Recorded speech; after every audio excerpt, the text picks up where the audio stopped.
दोस्तों, इस वीडियो को ध्यान से देखिए। इसमें प्रयोग किए जाने वाले इस बाइक को ध्यान से देखिए। अब मैं फिर से बोल रही हूँ, इस बाइक में लगे साइलेंसर को गौर से देखिए। इसमें लगा हुआ साइलेंसर पूर्णतया धुआं रहित है, यानी मेरे कहने का मतलब यह है कि इस बाइक में लगे हुए साइलेंसर से कार्बन का उत्सर्जन नहीं होता है।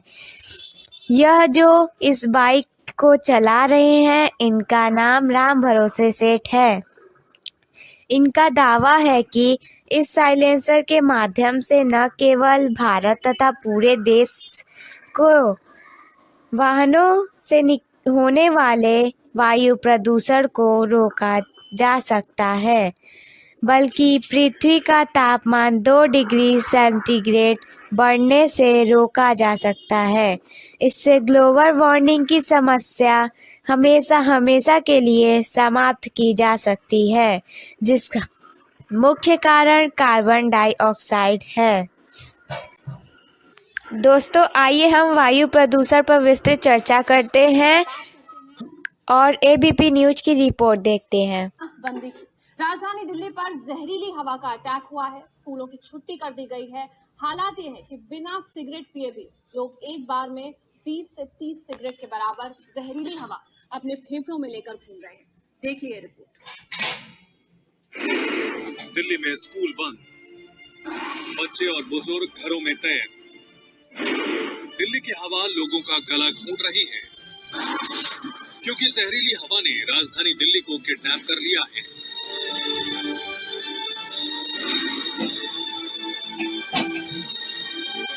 इन तस्वीरों को देखकर आप अंदाजा लगा सकते हैं कि इस जहरीली धुंध ने किस तरह दिल्ली पर अटैक किया है और दिल्ली में लग गई है मेडिकल इमरजेंसी। इस वक्त में सड़क पे चलना सेहत के लिए खराब है। आप घर में बैठिए, प्रिकॉशंस लीजिए, पोल्यूशन मत होने दीजिए, गाड़ियों को जितना कम इस्तेमाल करें उतना अच्छा है। दिल्ली की हवा में कितना जहर है, आप इस बात का अंदाजा इस तरह लगा सकते हैं, जैसे अगर आप घर से बाहर निकले हों और आपने एक साथ 20 से 30 सिगरेट पी ली, यानी इतनी सिगरेट का धुआं आपके फेफड़ों तक जाएगा और उसको नुकसान पहुंचाएगा। हालात को देखते हुए दिल्ली सरकार ने आज सभी सरकारी और प्राइवेट स्कूलों को बंद करने का आदेश दिया है। दिल्ली के साथ ही एनसीआर के गुड़गांव और गाजियाबाद में भी जहरीली धुंध देखने को मिल रही है। गाजियाबाद में सरकारी और प्राइवेट स्कूल आज और कल बंद रहेंगे। गुड़गांव में स्कूल सुबह 9 बजे से 3:30 बजे तक खुलेंगे।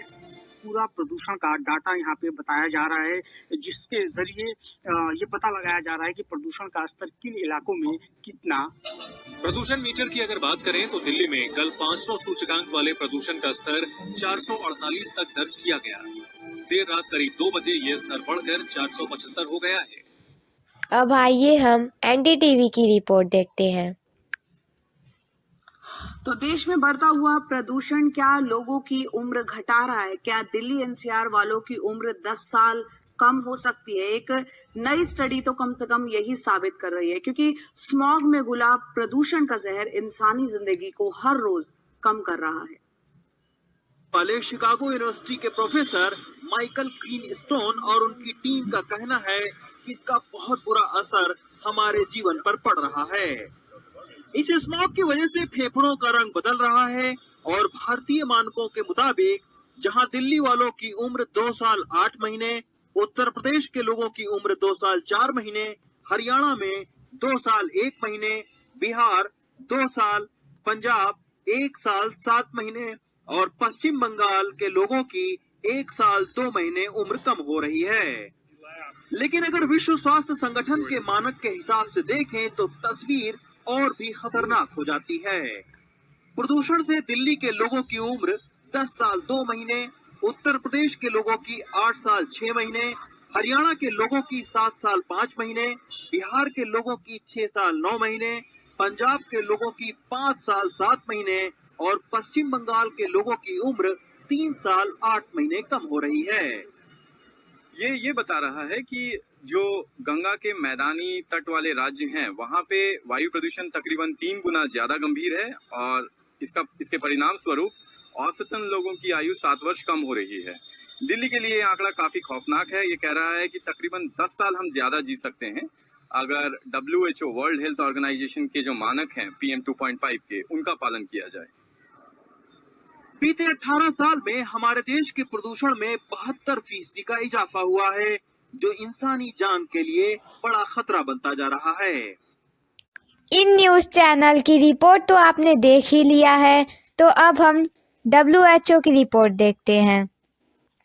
आमतौर पर देखा जाए तो WHO वर्ल्ड हेल्थ ऑर्गेनाइजेशन एक ऐसी संस्था है जो हमारे पर्यावरण तथा स्वास्थ्य संबंधी समस्याओं पर कार्य करती है। इनके अनुसार वायु प्रदूषण बढ़ने का मुख्य कारण वाहनों तथा कल कारखानों, फैक्ट्रियों से निकलने वाला जहरीला धुआं है, जिसके कारण हालात ऐसी हो गई है कि बिना सिगरेट पिए ही लोग 20 से 30 सिगरेट का धुआं पी रहे हैं।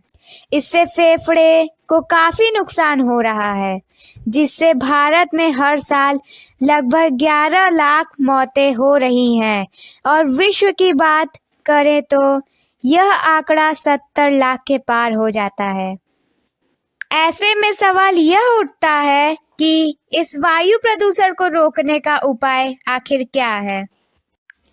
इसी वायु प्रदूषण को रोकने के लिए नवंबर 2015 में फ्रांस की राजधानी पेरिस में जलवायु सम्मेलन हुआ था, जिसमें भारत की ओर से इसका नेतृत्व प्रधानमंत्री मोदी जी तथा तत्कालीन पर्यावरण मंत्री प्रकाश जावड़ेकर जी ने किया था, जिसमें तय किया गया था कि सन 2050 तक सभी 195 देश कार्बन उत्सर्जन समाप्त करने का कार्य किया जाएगा।